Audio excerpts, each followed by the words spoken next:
Le Buzz Room Service. À côté de chez vous, il y a forcément quelqu'un qui fait le buzz. Bon alors, tu m'as dit pour le buzz aujourd'hui, Oui. le temps présent. T'es d'accord? Oui. C'est pas planté. Eh bien, conjuguons le verbe être au présent. Je suis, tu es, il ou elle est. Qu'est-ce que tu fais nous là? sommes. Je viens de te le dire, je conjugue au présent pour les besoins du buzz. Mais non, pas besoin, parce que oui, il est question de temps présent, mais de concert pour le temps présent. Le concert pour le. Je concerte, tu concertes. Je range mon déchet et mon bled et puis je fais profil bas. Tu sais quoi, tu devrais plutôt sortir des haut-parleurs. En plus, il en faut une 50aine sur scène, alors on s'active. Je vais pas pouvoir porter ça avec mes petits bras, je suis pas musclé. Ah, un concert hors norme, moyen hors norme. Bon, direction la commanderie Adol demain à 20h30 pour le concert du temps présent avec la compagnie Inouï. Thierry Ballas, directeur artistique de la compagnie et concepteur du spectacle, nous dévoile les coulisses. Bonjour. Bonjour. Alors, directeur artistique de la compagnie, mais pas seulement, compositeur, musicien, improvisateur et donc concepteur de ces spectacles, j'allais dire hors normes. En quoi consiste ce concert pour le temps présent? Il y a plusieurs idées dans ce spectacle, mais je dirais que j'ai envie de proposer 3 modes d'écoute différents et de m'appuyer notamment sur le dernier type d'écoute qui va être une écoute fondée sur l'idée de la mémoire, d'une mémoire collective. Et on a tous finalement en mémoire ce thème qui a été imaginé par Pierre Henry et Michel Colombier en 1967.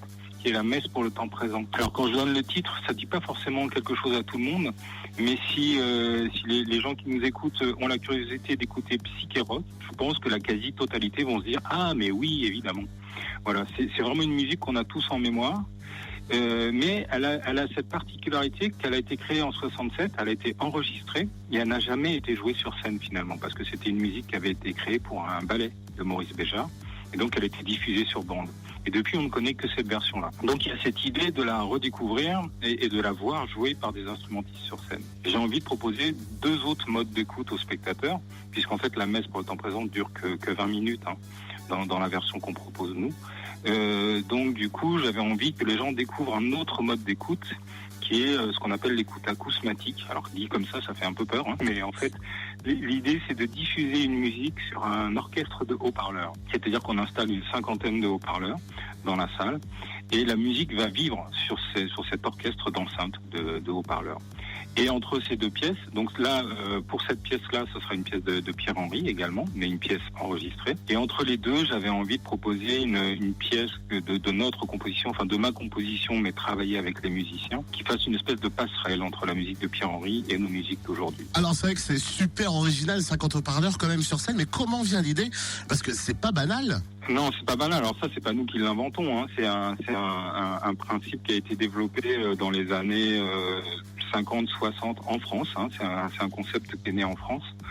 L'idée, c'est que l'enregistrement, il y a eu plusieurs révolutions dans le monde de la musique. Il y a eu une révolution qui est de l'écriture musicale. Et il y a une autre révolution qui, moi, me touche plus. C'est la révolution de l'enregistrement. C'est-à-dire que quand sont apparues les premières techniques d'enregistrement, ça a modifié complètement notre rapport à la musique, à plein d'endroits.